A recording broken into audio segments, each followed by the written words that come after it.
Once, there was a young man called Aaron who hated eating vegetables.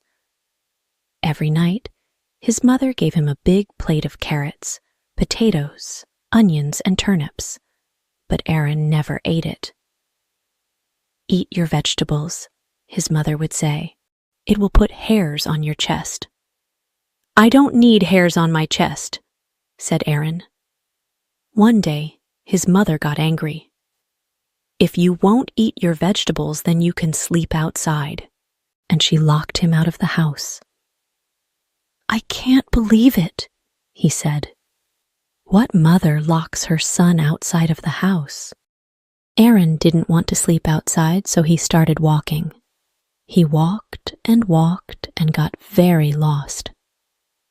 In the morning, he saw a house on a hill, and he went to it. "Hello," but nobody answered. He opened the door and went inside, and there was a click. He tried to open the door again, but it was locked. Not again. Why does everyone lock me in and lock me out? Inside the house, it was very quiet. Aaron went upstairs. In a bedroom, he found a woman sleeping in a bed. She was very old and looked like a witch. "Hello." "Ah," cried Aaron. He turned around and saw a dog. "Who said that?" "I did," said the dog, "but you're a dog. Dogs can't talk." "Ah, but I'm a magic dog," said the dog. "Huh," said Aaron. Was he dreaming? "Well, I want to go home, but I'm locked in. How do I get out?" "This house is cursed," said the dog. "There is only one way to get out. You must marry this woman." "Marry her?" He looked at the old woman. She really wasn't very pretty. "Sorry, but I can't marry an old witch. Tell me more about this curse. There must be another way." "I cannot," said the dog. "I am cursed as well, and I cannot tell you many things. If you marry her, though, you can break the curse." "I told you, I'm not marrying an old witch." "Fine," said the dog. "Then go downstairs and find a painting on the wall. If you take the painting off the wall and put it under the biggest turnip in the world, you will find a beautiful wife." "See, that's what I want," said Aaron. "But you, turnips? I hate turnips." He went downstairs and found the painting. In the painting was a young woman who was very beautiful. There was something familiar about her. Had Aaron seen the woman before? But no, he had never been to this part of the country before. He pulled the painting off the wall, and the house started moving. There was a click, and the door was unlocked. Aaron ran outside, and the house collapsed. "Oh no," said Aaron. "I made the house collapse, and I killed that little dog and that old witch." He looked for them, but he couldn't find them. Then he saw a man on the other side of the hill. "Oh," said Aaron, "if that man sees me, he'll think I made the house collapse and killed the two of them. Well, I did do that, but I don't want him to know that." So he ran away with the painting. He ran for many days and found a big vegetable field. Perfect! I hate vegetables, but there's probably some big turnips here. Maybe not the biggest turnip in the world, but I'm sure any big turnip can break the curse. I just need to find it. So he walked into the vegetable field. But these weren't normal vegetables. They were magic vegetables. As he walked, the vegetables started walking too, and they were very big. an onion, a carrot, and a potato all started walking behind him. Aaron heard something and turned around and saw the vegetables. Ah!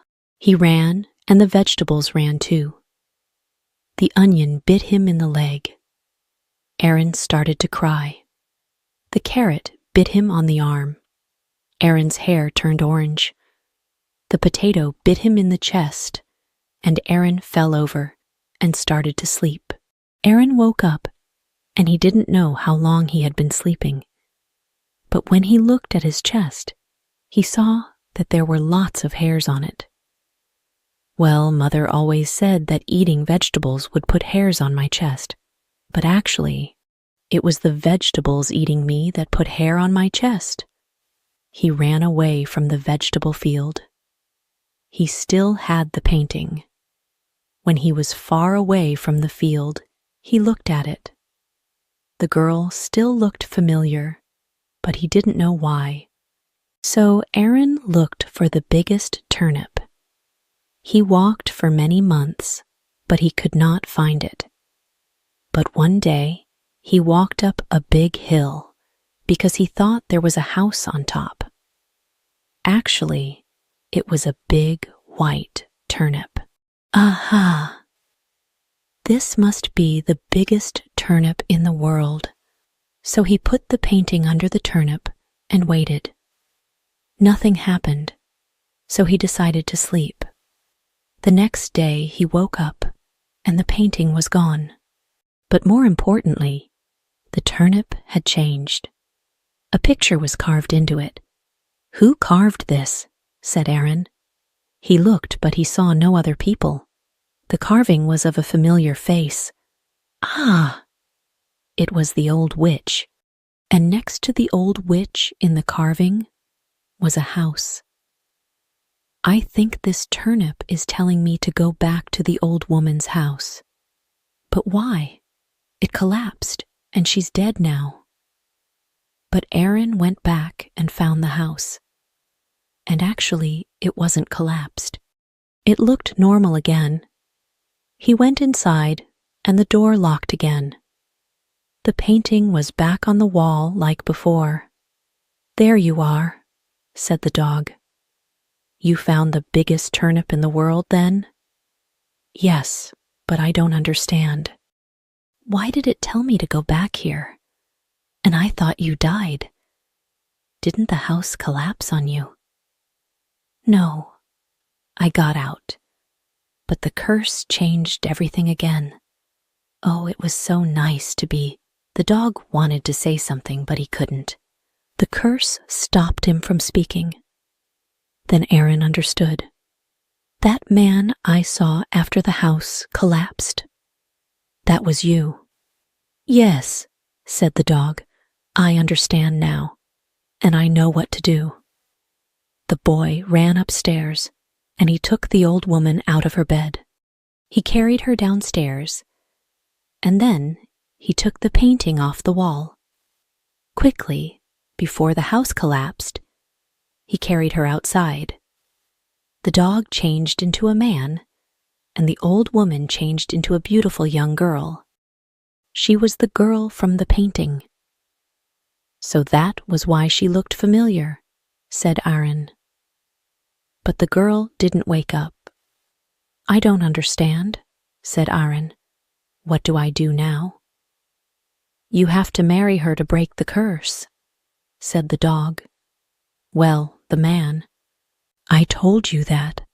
"Of course." So Aaron held the girl and said, "I'm going to marry you." And the girl woke up. "Oh," she said, "someone has broken the curse.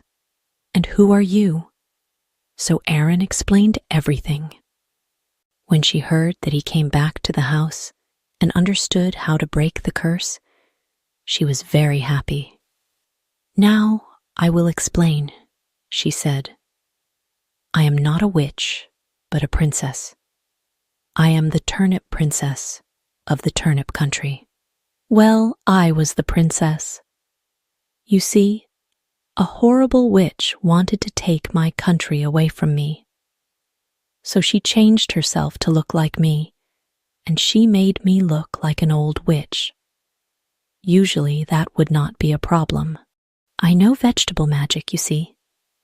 Vegetables have very strong magic, but the witch made all my vegetables go bad. Aaron thought about the vegetables in the field that had bitten him. They were certainly bad vegetables. She cursed my brother as well, and turned him into a dog. Then she sent us to this house and cursed me to sleep until someone said they would marry me. Oh, she is a horrible witch, but I knew someone would come and find me. You see, turnips have a very special magic. Turnips can help you find your way in the world. The witch didn't know this, so she didn't stop my brother from talking about it. I knew that he would tell someone about the turnips, and that they would find the way to break the curse. But I don't understand, said Aaron. Was the house collapsed all that time while I had the painting? Yes. Don't worry, I was sleeping all the time, and it didn't hurt. You see, my magic uses vegetables, but the witch's magic uses art. So she used the painting to make the curse. She thought that if someone took the painting, they would run away from the house, and the curse would still not be broken. It sounds like this witch isn't very good at magic, said Aaron. The turnip princess laughed. Yes, magic is difficult, and she isn't very good. What will you do now? Do you want to go home? Not today. Today, I want to talk to the man who broke my curse. And if we are going to get married, I would like to meet his parents. So they used another turnip to find the way to Aaron's home, and the turnip princess met his parents. They liked her a lot, and together they made Aaron eat his vegetables. But he was happy, and the turnip princess cooked vegetables so well. He actually started to like them. If I can eat the vegetables, and the vegetables can't eat me, then I'm happy, he said. A month later, Aaron and the turnip princess got married, and they lived happily ever after.